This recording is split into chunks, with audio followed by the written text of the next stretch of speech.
Hello, જય માતાજી, જય શ્રી કૃષ્ણ. મિત્રો, આજની વાર્તા શરૂ કરીએ પહેલાં જો તમને વિડીયો પસંદ આવે તો લાઈક અને શેર કરી દેજો. ચેનલ પર નવા હોય તો ચેનલને સબસ્ક્રાઈબ કરી દેજો. તો ચાલો શરૂ કરીએ આજની વાર્તા. સુહાગન એક છેતરપિંડી છે. શાલિનીની માતાના અવસાનના થોડા સમય પછી તેના પિતાએ તેના માટે વર શોધવાનું શરૂ કર્યું. શાલિનીના એક નજીકના સંબંધીએ શાલિનીના લગ્ન માટે છોકરો સૂચવ્યો. હવે શાલિનીના પિતાએ તે છોકરા અને તેના પરિવાર વિશે કોઈ સંશોધન કર્યું ન હતું. તેમણે તરત જ સંબંધ ઠીક કર્યો અને થોડા સમય પછી તેના લગ્ન પણ થઈ ગયા. શાલિની ખૂબ જ નિર્દોષ છોકરી હતી. હવે લગ્ન પછી શાલિની પાલખીમાં બેસીને સાસરે પહોંચી. ત્યાં તેમનું બહુ ધામધૂમથી સ્વાગત ન થયું. શાલિનીએ તેના સાસરિયામાં પગ મૂકતાં જ તેના જીવનમાં દુઃખનો પહાડ તૂટી પડ્યો. શાલિનીના પતિ ઘરમાં પ્રવેશતાની સાથે જ તેણે દુપટ્ટો ફેંકી દીધો અને તેના સંબંધીઓ અને મિત્રો પાસે ગયો. શાલિનીના પતિનું નામ સતીશ હતું. સતીશની એક કાકી ગરીબ શાલિનીને એક રૂમમાં લઈ ગઈ અને તેને ત્યાં બેસાડી. તે ઢીંગલી બપોરે 1-2 કલાકે તેના સાસરે પહોંચી હતી. હવે સાંજના 8 વાગ્યા હતા. ચાંદ નીકળી ગયો હતો અને ચાંદા આવી ગઈ હતી. શાલિનીને કોઈએ પાણી પણ પૂછ્યું નહીં, તેમજ કોઈ તેની પાસે આવીને બેસતું ન હતું. બિચારો શરમાં ગભરાઈને રૂમની બહાર જોતો રહ્યો. સંબંધીઓ વિદાય આપી રહ્યા હતા. ઘણા સગાઓ ત્યાં જ રોકાયા હતા અને કેટલાક ચાલ્યા ગયા હતા. હવે ફોટોગ્રાફરે આવીને કહ્યું, મારે દુલ્હનના કેટલાક ફોટોગ્રાફ લેવાના છે, તમે કન્યા તૈયાર કરો. ત્યારે શાલિનીની મોટી બહેન આવી અને તેને તૈયાર થવા કહ્યું. ત્યારે શાલિનીના સાસુ રૂમમાં પ્રવેશ્યા અને દીકરીને સંબોધીને કહ્યું કે આ મોટા બાપને દીકરીને કહે કે મારા ઘરમાં તેનો કોઈ ધંધો નથી, કારણ કે તેના પિતાએ અમને લાખો રૂપિયા દહેજમાં આપ્યા નથી. જો તે મારા ઘરે રહેવા માંગે છે તો તે તેના અમીર પિતા પાસેથી લાખો રૂપિયા મેળવીને તેને આપશે. એ પૈસાથી અમે મેડિકલ સ્ટોર ખોલીશું શાલિનીની વહુ માટે. શાલિની મનમાં ખૂબ ડરી ગઈ હતી. ગરીબ છોકરી આશ્ચર્ય પામી રહી હતી કે આ શું થઈ રહ્યું છે. એક તરફ તેનો પતિ સતીશ હજુ તેની પાસે આવ્યો ન હતો. તેણીએ કંઈક અજુગતું લાગતું હતું, પરંતુ જો તેણીએ તે કહ્યું તો શું? તે તૈયાર થઈને ચૂપચાપ બેસી ગઈ. ફોટોગ્રાફરે થોડા ફોટા પાડ્યા. હવે ફોટોગ્રાફરે સતીશને પણ બોલાવ્યો હતો. સતીશે અનિચ્છાએ પહેલો ફોટો પડાવ્યો અને પછી પાછો ઊભો થઈને સ્વજનોના મેળાવડામાં ગયો. હવે કન્યાને લગ્ન પ્રસંગમાં લઈ જવામાં આવી હતી. ઘણા સમય પછી શાલિનીની ભાભી સતીશને પકડીને રૂમમાં લઈ આવી. રૂમમાં આવીને સતીશ ચૂપચાપ પલંગ પર સૂઈ ગયો અને શાલિનીને કશું કહ્યું નહીં. શાલિની બધું જોઈ રહી હતી. હવે થોડા સમય પછી સતીશે શાલિનીને કડક શબ્દોમાં કહ્યું, હવે તારું આ નાટક પૂરું કરીને અને લાઇટ બંધ કરીને હું સૂઈ ગયો છું. શાલિની ઊભી થઈ અને લાઇટ બંધ કરી. હવે શાલિનીની ઊંઘ સાવ ઉડી ગઈ હતી. શાલિની આમ જ પડી રહી. સવારના 5 વાગ્યા હતા. શાલિનીએ જોયું કે ઘરના લોકોના અવાજો આવવા લાગ્યા હતા. શાલિનીએ વિચાર્યું કે જો તે વધુ સમય સુધી આડા પડવાનું ચાલુ રાખશે તો તે જાણશે નહીં કે તેના સાસરિયાઓ તેના વિશે શું વિચારશે. તેથી તે તરત જ ઊભી થઈ ગઈ. જલ્દી સ્નાન કરીને તૈયાર થવાનો વિચાર કર્યો. શાલિની તૈયાર બેઠી હતી. બધા તૈયાર પણ હતા. પાણીની વ્યવસ્થા કરવામાં આવી હતી. હવે સતીશ પણ ઊભો થઈ ગયો હતો.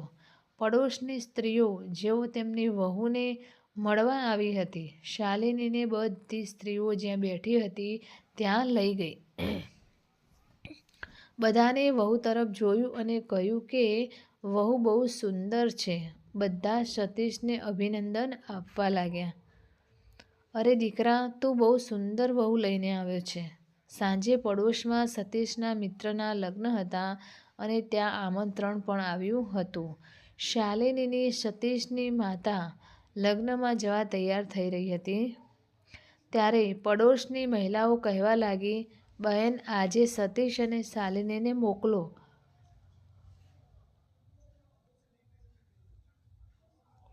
લગ્નમાં એક નવું કપલ છે, તેમને મોકલવા યોગ્ય રહેશે. સતીશને સમજાવ્યા પછી તેણે સતીશ અને શાલિનીને લગ્નમાં મોકલ્યા. બીજા દિવસે સતીશે બહાનું કાઢ્યું કે તેની ડ્યુટી આવી ગઈ છે એટલે તે 2-3 દિવસ માટે બહાર જવું પડશે. હવે શાલિનીએ મૌન તોડ્યું અને કહ્યું કે અમે હમણાં જ લગ્ન કર્યા છે અને તમે જાઓ છો, મને કેવું લાગશે? ત્યારે સતીશે કહ્યું કે આટલા વર્ષોથી તું મારી સાથે અટવાયેલી છે. નાટક બંધ કર, તારું જ કામ છે. મારા કોઈ કામમાં દખલ ન કર, નહીંતર હું તને તારા પિતાના ઘરે મોકલી દઈશ. એ 3 દિવસ પછી સતીશ આવ્યો. રાતના 10 વાગ્યા હતા. શાલિની પાસે આવ્યો ન હતો અને તેની બહેનો અને ભાભી સાથે વાત કર્યા પછી તે બહારના રૂમમાં સૂઈ ગયો હતો. અહીં શાલિનીને સતીશનો અવાજ સાંભળ્યો અને વિચારવા લાગી કે સતીશ રૂમમાં આવશે, પણ તે ન આવ્યો.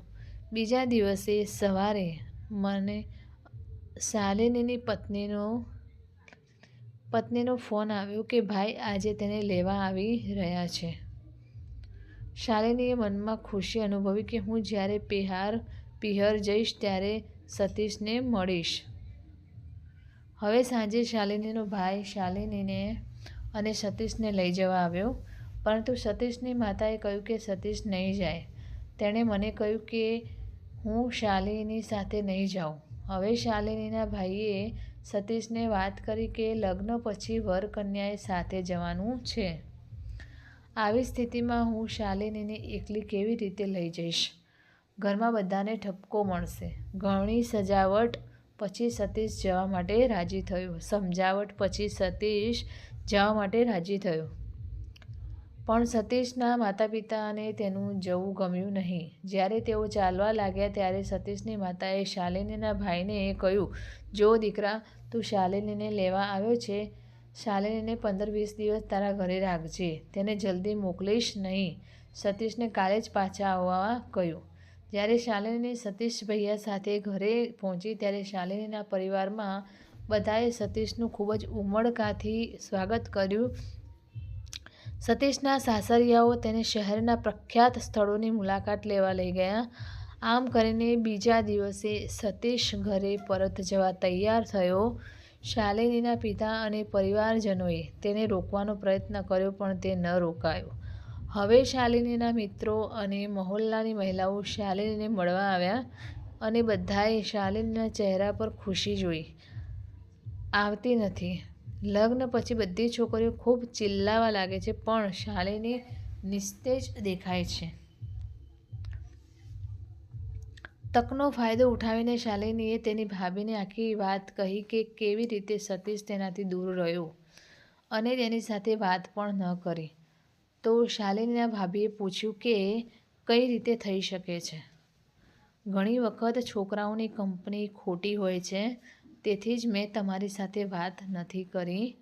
15-20 દિવસ પછી શાલિનીને તેના સાસરે જવાનું થયું. હવે શાલિનીની વાર્તામાં પીડાદાયક ક્ષણો આવવા લાગી. સતીશ તેની ઈચ્છા મુજબ ઘરે આવતો, તેને કોઈ વાંધો નહોતો. શાલિની ભૂખ્યા બેસીને રાહ જોતી. ઘરના બધા લોકો જમ્યા પછી સૂઈ જતા. જ્યારે સતીશ ઘરે આવતો ત્યારે શાલિની ગરમા-ગરમ ભોજન રાંધીને તેને ખવડાવતી અને પોતે ખાતી. તે રસોડાનું કામ પૂરું કરીને રૂમમાં ગઈ ત્યાં સુધીમાં સતીશ ઊંઘી ગયો હશે. અહીં તેની સાસુ તેને ટોણા મારતી રહે છે અને તેને ગુડ ન્યૂઝ કહેતી નથી. જો તારી સાથે કંઈક ખોટું થશે તો હું તને ડૉક્ટર પાસે લઈ જઈશ. શાલિનીને ટોણો મારવો અને નવા બહાના શોધીને લડવું એ સાસુનું કામ હતું. શાલિનીનું જીવન દરરોજ દુઃખ અને ઝઘડાઓથી ભરેલું બન્યું. કોઈક રીતે સતીશે શાલિની સાથે વાત કરવા માંડી, પણ તે શાલિની તરફ ધ્યાન આપતો ન હતો, જાણે તે મજબૂરીમાં હતો. હવે શાલિનીને લાગવા માંડ્યું કે કદાચ સતીશ તેને પ્રેમ કરશે, પણ એક દિવસ ત્યારે હદ થઈ ગઈ જ્યારે શાલિનીની જીદ પર સતીશ શાલિની પાસેથી વૈષ્ણવદેવી મંદિર જવા માટે પૈસા લેવા આવ્યો. ત્યારે તેના સાસુ અને તારા પિતા વચ્ચે ઝઘડો શરૂ થયો. મનોરંજન માટે કરશે. શાલિનીએ ઝડપથી તેના થોડા પૈસા સતીશને આપ્યા અને કામ કરવા લાગી. પણ તેના સાસુએ તેને ધક્કો મારીને દૂર કરી દીધી અને કહ્યું કે પાવ મારા રસોડામાં ન રાખ. શાલિનીએ ના પાડવા છતાં રસોડું સાફ કરવાનું શરૂ કર્યું. ત્યારે સાસુએ તેને ધક્કો મારી રસોડામાંથી બહાર કાઢી હતી. ત્યારે સતીશે કહ્યું કે તમે હંગામો કેમ કરો છો? તેને કામ કરવા દો. ત્યારે શાલિનીના સાસુએ કહ્યું, હવે તું તારી પત્નીનો ગુલામ બની ગયો છે. ત્યારે સતીશે કહ્યું, આમાં ગુલામનું શું છે? હા, હું હમણાં જ તેને ઘરની બહાર કાઢીશ. શાલિનીના સાસુએ તરત જ ઘર છોડી દીધું અને દીકરી જમાઈને બોલાવી. શાલિનીના ભાભી આવીને સતીશને એક રૂમમાં લઈ ગયા અને રૂમમાં સતીશ, તેની માતા, બહેન અને ભાભીએ શાલિનીને રૂમમાં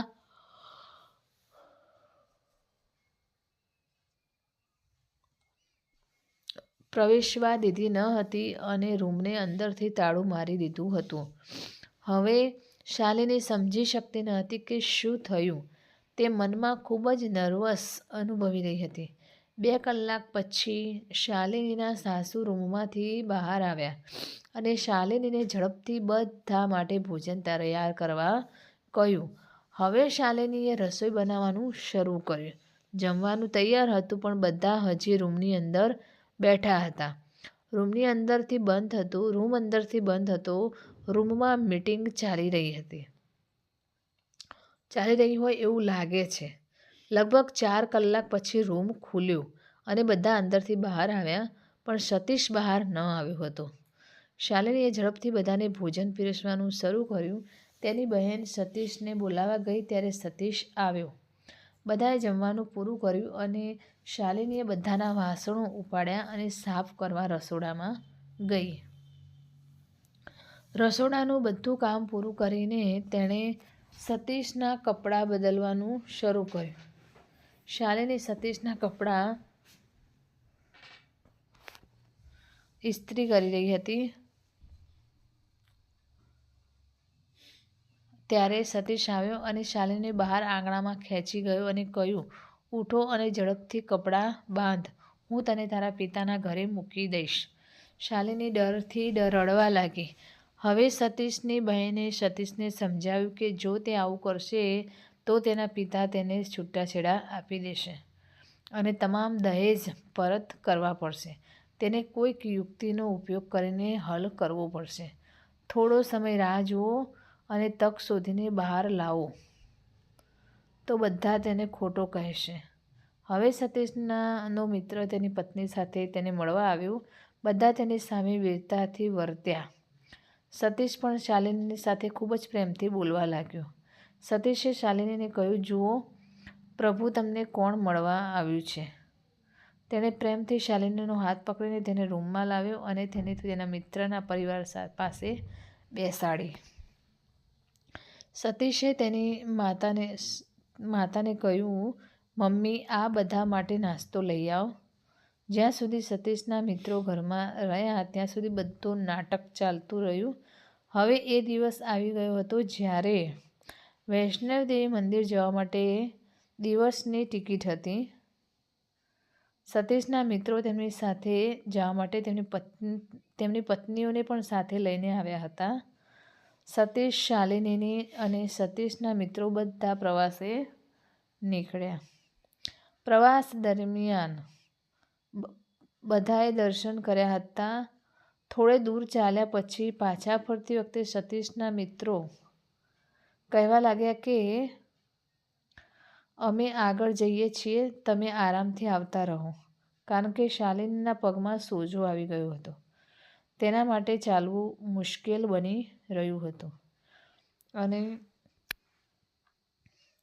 તે ધીરે ધીરે ચાલી રહી હતી. તેના મિત્રો હજુ 2-4 ડગલા ચાલ્યા હતા અને પછી સતીશે પણ શાલિનીને ત્યાં બેસાડી અને કહ્યું, તું અહીં બેસ, હું તરત આવીશ. મને લાગે છે કે મારા મિત્રને ચક્કર આવી ગયા છે. હું તેને સંભાળીને આવીશ. ક્યાંય ન જાઓ, અહીં બેસી રહો. શાલિની સવારે 5-6 વાગે બેઠી. 10 વાગી ગયા. આટલા કલાકો વીતી ગયા પણ સતીશ પાછો આવ્યો ન હતો. હવે શાલિનીને ડર લાગવા લાગ્યો અને તે ત્યાં બેસીને રડવા લાગી.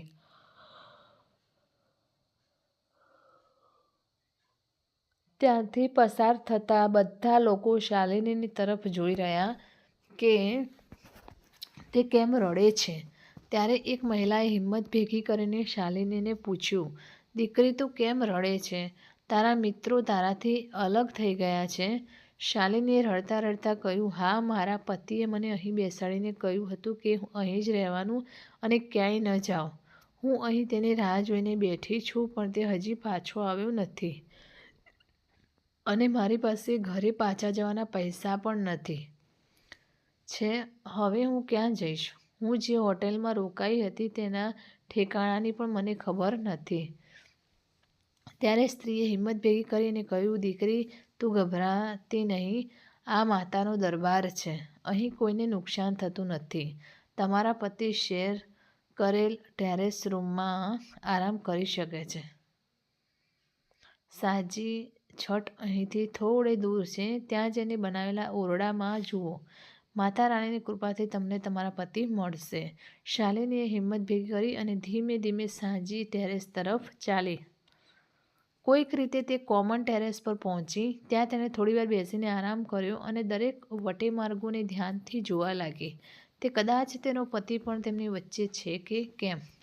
થોડો આરામ કર્યા પછી તેણીએ સાંજી ટેરેસ પર બનેલા તમામ રૂમમાં ડોકિયું કરવાનું શરૂ કર્યું, પરંતુ તેણીએ ન તો સતીશને ક્યાંય જોયો કે ન તો તેના મિત્રોનો પરિવાર.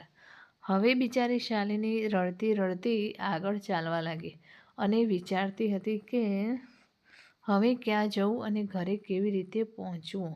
પછી તેણીને યાદ આવ્યું કે તેણીએ તેના પિતાએ આપેલા ઘરેણાં પહેર્યા હતા. તે તેને વેચીને ઘરે પરત ફરશે.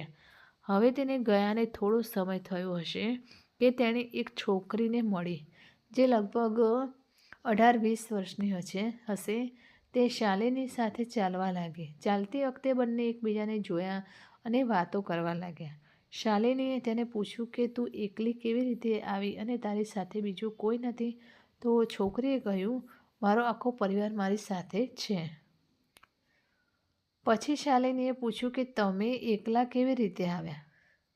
ત્યારે છોકરીએ કહ્યું, મારી માતા પિતા, ભાઈ ભાભી બધા અર્ધકુંવારીમાં લંગર ખાવા ગયા છે. ત્યારબાદ શાલિનીએ પૂછ્યું, તો પછી તમે લંગર ખાવા ગયા ન હતા? છોકરીએ કહ્યું, મારી પાસે હતી લંગર. ક્યારેક ખાધું. મેં તે ત્યારે જ ખાધું જ્યારે તે તૈયાર થયું. પણ લાઈન ઘણી લાંબી હતી એટલે ભાઈ અને ભાભીનો નંબર ન આવ્યો. હવે જમ્યા પછી પાછા આવશે. આમ વાતો કરતાં કરતાં શાલિની અને છોકરી કટરા પાસે પહોંચી ગયા. ત્યારબાદ શાલિનીએ છોકરીને પૂછ્યું કે હવે તું ક્યાં રોકાઈશ? તો તેણે કહ્યું કે હું હોટલમાં જઈશ.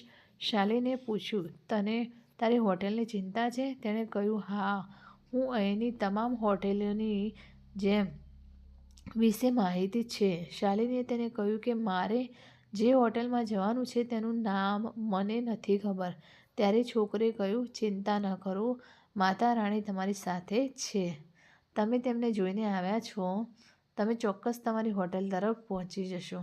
આટલું કહીને છોકરીએ એક શેરી તરફ ઇશારો કરીને કહ્યું, જુઓ તમારી હોટેલ આવી ગઈ છે. શાલિની ઓળખી શકતી ન હતી એટલે તેણે કહ્યું, મને સમજાતું નથી કે તે કઈ હોટેલ છે. ત્યારે છોકરીએ કહ્યું, તમારી હોટેલ એ જ છે જે તમે સામે જુઓ છો. સામેની 2-3 હોટેલ સિવાય. શાલિની એટલી થાકી ગઈ હતી કે તેને યાદ પણ નહોતું રહ્યું કે એક અજાણી છોકરીને તેની હોટેલ અને તેના રૂમ વિશે સાચી માહિતી કેવી રીતે મળી. શાલિનીએ થોડે આગળ જઈને પોતાની હોટેલનું ભાન કરાવ્યું. પછી તેના મગજમાં કંઈક આવ્યું અને તેણે તે છોકરી તરફ જોયું. મને ખબર નથી કે તે છોકરી ક્યાં ગાયબ થઈ ગઈ હતી. શાલિનીએ હોટેલના માલિક પાસે રૂમની ચાવી માંગી. હોટેલ માલિકે કહ્યું, તમારા રૂમમાં મહેમાનો નહાવા આવ્યા છે. તમારો રૂમ ખુલ્લો છે, ત્યાં જાઓ. ત્યાં પહોંચ્યા પછી શાલિનીએ જોયું કે એ રૂમમાં કેટલાક લોકો તૈયાર થઈ રહ્યા હતા. તેમને તૈયાર થવામાં અને નાસ્તો કરવામાં ઘણો સમય લાગ્યો. જ્યારે તેઓ બધા ગયા ત્યારે શાલિની રૂમમાંથી બહાર નીકળી ગઈ અને રડતી રડતી સૂઈ ગઈ. તેને ક્યારે ઊંઘ આવી ગઈ તેનું ભાન ન રહ્યું. સાંજે એક છોકરો આવ્યો અને જોરથી દરવાજો ખખડાવ્યો અને કહ્યું, મેડમ, તમને મળવા કોઈ આવ્યું છે. શાલિનીએ વિચાર્યું કે બીજો કોઈ મહેમાન હશે. તેને મળવા કોણ આવશે? પછી સતીશે રૂમની બારીમાંથી ડોકિયું કર્યું અને દરવાજો ખોલ્યો. શાલિની ઊભી થઈ અને દરવાજાની બહાર આવી. પછી સતીશ આવીને પલંગ પર સૂઈ ગયો. બંને ચૂપચાપ પડ્યા રહ્યા. ત્યારે એક મહિલા આવી અને શાલિની સાથે વાત કરવા લાગી. હવે હોટેલનો છોકરો આવ્યો અને બોલ્યો, સાહેબ, તમારે રૂમ ખાલી કરવો હોય તો હવે કરો. અમારા ગ્રાહકો આવી ગયા છે. સતીશે થોડે દૂર એક ઓરડો જોયો અને ત્યાં શિફ્ટ થયો. રાત્રે શાલિની અને સતીશ જમવા ગયા હતા અને પરત આવ્યા બાદ રૂમમાં આવીને સૂઈ ગયા હતા. સવારે સતીશના મિત્રો આવ્યા. પછી બધા એક સાથે બજારમાં ગયા. ખાવાનું ખાધું અને થોડી વસ્તુઓ ખરીદી. રાત્રે ટ્રેનમાં બેસીને ઘરે પરત ફર્યા. હવે તેને વૈષ્ણોદેવીથી પાછા ફર્યાને થોડા જ દિવસો થયા હતા કે જોરદાર લડાઈ થઈ, જેમાં શાલિનીના પરિવારજનોને બોલાવવામાં આવ્યા હતા અને પૂર્વ આયોજિત યોજના મુજબ શાલિનીને તમામ ખામીઓ જણાવવામાં આવી હતી.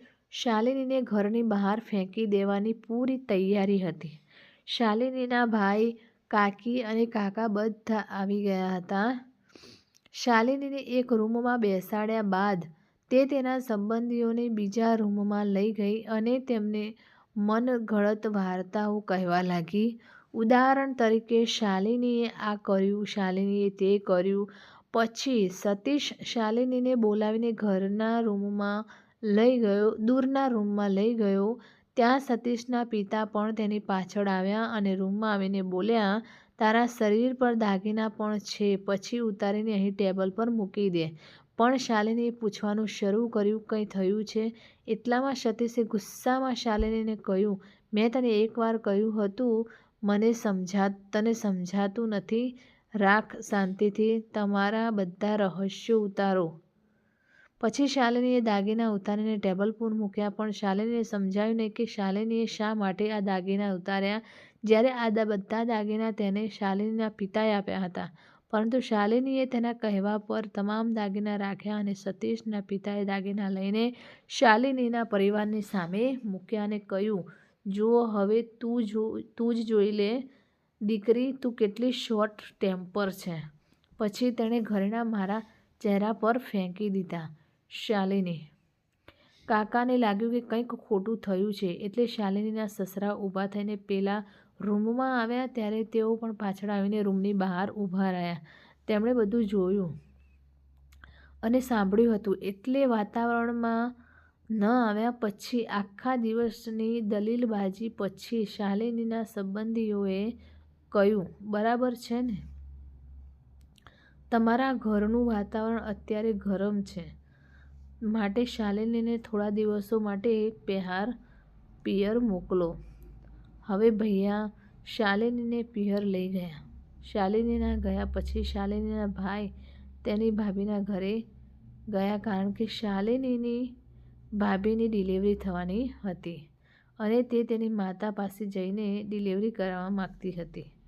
દરમિયાન શાલિનીની તબિયત અચાનક બગડી હતી. તેની આંખો ખરાબ રીતે સૂજી ગઈ હતી અને તેના આખા શરીર પર સોજા આવવા લાગ્યા હતા. તેથી શાલિનીના પિતા તેને હોસ્પિટલ લઈ ગયા હતા. ત્યાં ડૉક્ટરે તેને તપાસતા વીપી હાઈ હોવાનું જણાવ્યું અને તેને વીપીની દવા આપી. પછી બીજા દિવસે શાલિનીની મોટી બહેન કઝિન આવી અને તેણે શાલિનીને જોતાં જ સમજાવ્યું કે આ ખાસ ખબર છે અને દવા બંધ કરાવી દીધી. 3-4 દિવસ પછી જ્યારે સતીશ ત્યાં આવ્યો ત્યારે તેણે તેને આ ખુશ ખબર કહી. ત્યારે સતીશે કહ્યું કે હવે ઘરે ન જાઓ, હજુ થોડા દિવસ અહીં જ રહો. પપ્પા તને મોકલશે ત્યારે હું તને લેવા આવીશ. પણ મેં હજુ સુધી ઘરે કોઈને કહ્યું નથી. સતીશ અને તેનો મિત્ર સતીશના એક મિત્રના સંબંધીને મળવા આવ્યા હતા, આથી તે ઘરે આવ્યો હતો. સતીશ બીજા દિવસે પાછો ફર્યો. શાલિનીના ભત્રીજાને મનાવવા માટે એક પાર્ટીનું આયોજન કરવામાં આવ્યું હતું. ત્યારે સતીશ પણ આવ્યો અને બધાને સમજાવટ બાદ શાલિનીને પોતાની સાથે લઈ ગયો. હવે સતીશના માતા-પિતાને કોઈ કામ માટે રસ્તેદારીમાં જવાનું હતું, તેથી તેઓ 8-10 દિવસ માટે ત્યાંથી ચાલ્યા ગયા. પણ 1-2 દિવસ પછી પાછા આવ્યા. પછી તેઓ ફરીથી ઝઘડો કરવા લાગ્યા અને સતીશને તેને છોડી દેવાનું કહ્યું. તેના કહેવા પર સતીશ જવા નીકળ્યો. આ રીતે શાલિની તેની ડિલિવરી સુધી ત્યાં જ રહી. શાલિનીએ પાછા જવા માટે ઘણી વાર ફોન કર્યો, પણ દરેક વખતે સતીશે તેને મોકૂફ રાખ્યો. ન તો સતીશે તેને ફોન કર્યો કે ન તો તેને લેવા આવ્યો. ક્યારેક શાલિનીનો ફોન કરતી અને તે હા કહેતી અને ડિસ્કનેક્ટ થઈ જતી. હવે તે દિવસ આવ્યો જ્યારે શાલિનીને એક સુંદર પુત્રને જન્મ આપ્યો. ત્યારે સતીશ આવ્યો અને તે જ દિવસે પુત્રનો જન્મ થતાં જ તે પાછો ફર્યો. ઘણા ફોન કર્યા પછી શાલિનીના ભાભીએ સતીશને ફોન કર્યો. પછી ડૉક્ટરે રજા આપતા જ સતીશના શાલિનીને સાથે લઈ આવ્યો. બધાના સમજાવ્યા પછી પણ તે સંમત ન થયો અને કહ્યું કે તમારા ફોન આવતા રહેશે, તેથી હું તેને છોડીને જાઉં છું અને તેથી જ તે મને સાથે લઈ જશે. સતીશ શાલિનીને લાવ્યો એ વાત સાચી, પણ તેના માતા-પિતાએ શાલિનીનો બધો સામાન ઉપાડીને બહાર ફેંકી દીધો અને કહેવા લાગ્યા કે શાલિનીને પાછી લાવ્યો તેને પાછળ છોડી દો. આ અમારું ઘર છે, અમે તેને અહીં રહેવા નહીં દઈએ. સતીશે ઘણું સમજાવ્યું. તેના પરિવારના આગ્રહ પછી હું તેને સાથે લાવ્યો છું, તો મહેરબાની કરીને તેને તરત જ છોડી દો. થોડા દિવસ રાહ જુઓ. હું પોતે તેને કાયમ માટે છોડી દઈશ. હું પોતે તેનાથી છુટકારો મેળવવા માંગુ છું. મારે તેની સાથે કંઈ લેવા દેવા નથી. શાલિની આ બધી વાતો સાંભળી રહી હતી. તેને ખૂબ જ દુઃખ થયું અને તેણે મનમાં નક્કી કર્યું કે નમસ્કાર કરવા માટે બહુ થયું. હું એકલો જ છું જેને ઘરની જરૂર છે. સતીશને નહીં, પરંતુ તેણીએ કહ્યું કે હું હવે અહીં રહેવા માંગતી નથી. આથી બધા પડોશી મિત્રોએ સતીશને ભાડાના મકાનમાં રાખવા કહ્યું. પછી સતીશ એક નાનકડો ઓરડો જોયો અને શાલિનીને ત્યાં લઈ ગયો. આ સતીશની યુક્તિ હતી. તેણે શાલિની પ્રત્યે કોઈ પ્રેમ નહોતો, પણ શાલિની દરેક રીતે સમાધાન કરતી હતી. તે પોતાનું ઘર સ્થાપવા માંગતી હતી અને તે ચૂપચાપ સંમત થઈ ગઈ હતી. હવે તે ભાડાના મકાનના પડોશીઓ આટલા નાના બાળકને જોઈ રહ્યા છે અને હવે તેનું શરીર પણ કામ માટે યોગ્ય નથી. તેના સાસુ અને સસરાએ તેને ઘરની બહાર કાઢી મૂકી છે. બિચારી શાલિનીએ હિંમત ભેગી કરી અને બાળકને ખોળામાં રાખીને ભોજન રાંધ્યું. પુત્ર માત્ર 25 દિવસનો હતો. પછી એક દિવસ સતીશની પ્રેમિકાનો ભાઈ સતીશને મળવા આવ્યો. શું તે આવ્યો હતો? તેણે સતીશને આ છોડી દેવા માટે સમજાવવા માટે બોલાવવામાં આવ્યો હતો અને તે સતીશના લગ્ન બીજે ક્યાંક ગોઠવશે. જ્યારે સતીશની ગર્લફ્રેન્ડનો ભાઈ આવ્યો ત્યારે સતીશ તેને ત્યાંથી લઈ ગયો જ્યાંથી શાલિની કંઈ સાંભળી ન શકે. અમે બંને ઘણી વાતો કરી અને આખી રાત વાતોમાં વિતાવી. શાલિની જ્યારે શાલિનીને નાસ્તો આપવા ગઈ ત્યારે તેણે તેના શબ્દો સાંભળ્યા જેમાં સતીશ શાલિનીને ખૂબ ખરાબ વાતો કહી રહ્યો હતો. હું કહેતો હતો કે નકામો કચરો ગળી ગયો.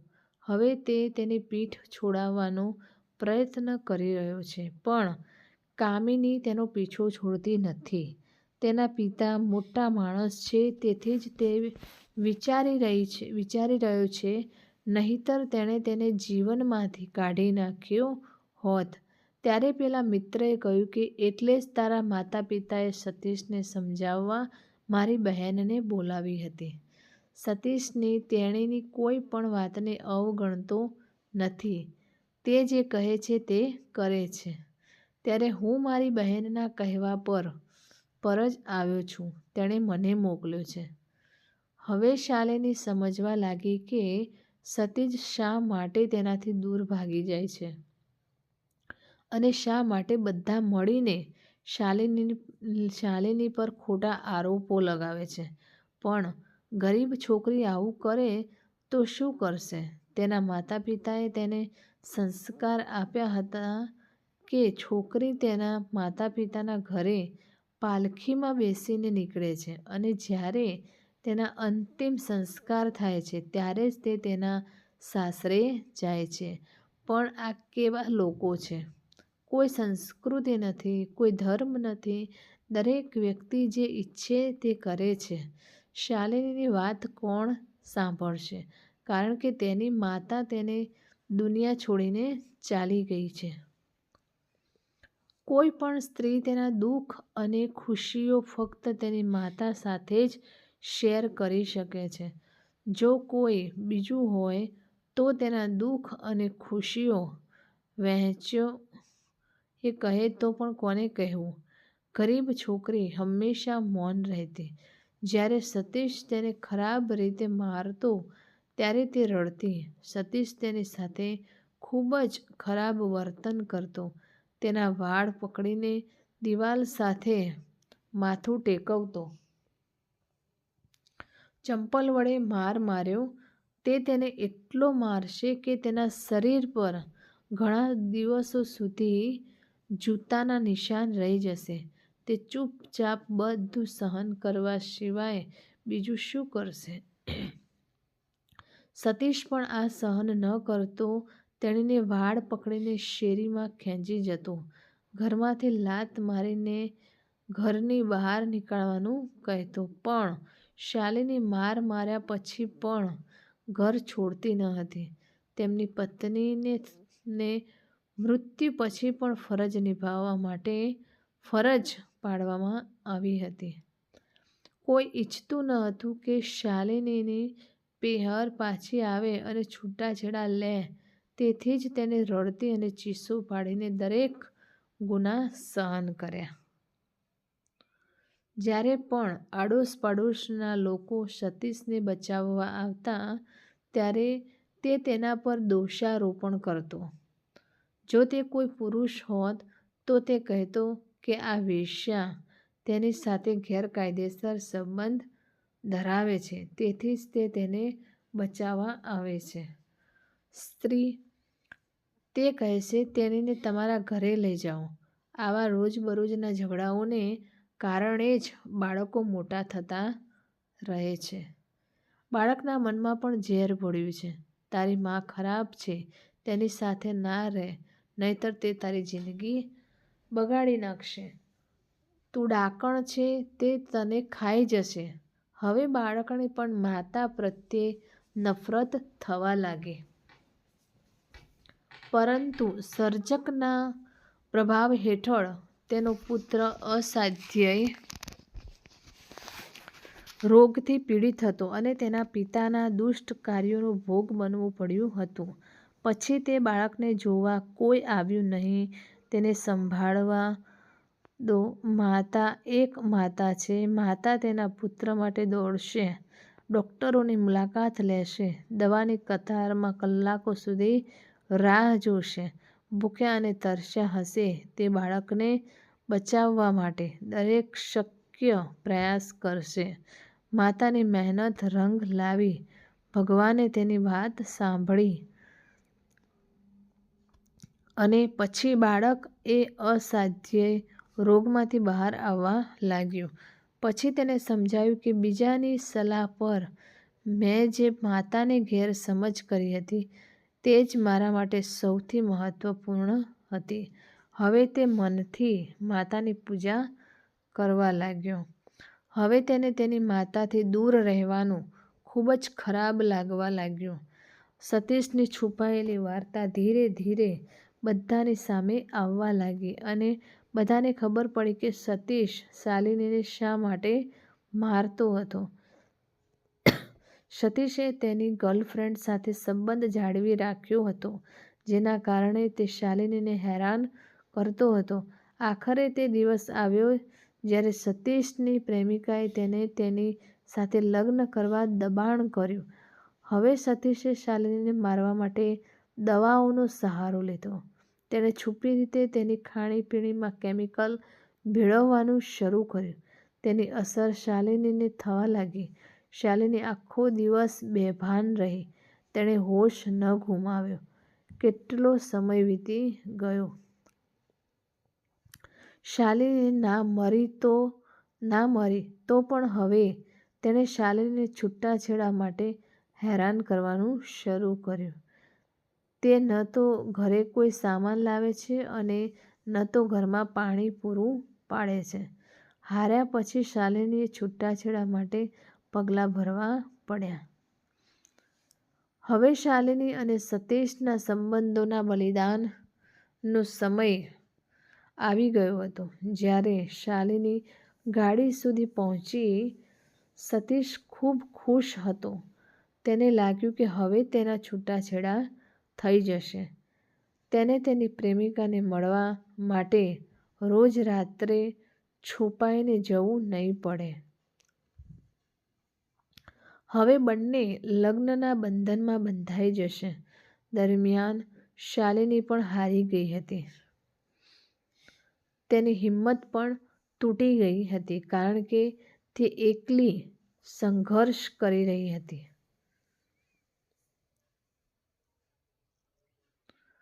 તેને લાગ્યું કે કદાચ કોઈ દિવસ સતીશ તેના માટે પ્રેમ જાગશે.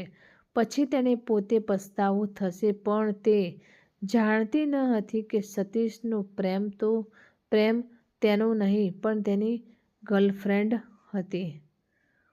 હું આ વાર્તાનો અંત સમજી શકતી નથી. છૂટાછેડા પછી શાલિનીનું જીવન કેવી રીતે જશે? શું થશે? સમજો કે છૂટાછેડા થઈ ગયા છે, પણ હું અંત સમજી શકી નથી. તેથી જ આ વાર્તા હજુ પણ અનંત છે. તો મિત્રો, આ કહાની તમને કેવી લાગી તે કોમેન્ટ કરીને જરૂર જણાવશો. અને વિડીયો પસંદ આવ્યો હોય તો લાઈક અને શેર કરી દેજો. ચેનલ ઉપર જો તમે નવા હોય તો ચેનલને સબસ્ક્રાઈબ કરી દેજો. ફરીથી મળીશું આવી જ એક નવી વાર્તા સાથે, કહાની સાથે. ત્યાં સુધી નમસ્તે. જય માતાજી, જય Shri Krishna, Har Har Mahadev. Thanks for watching.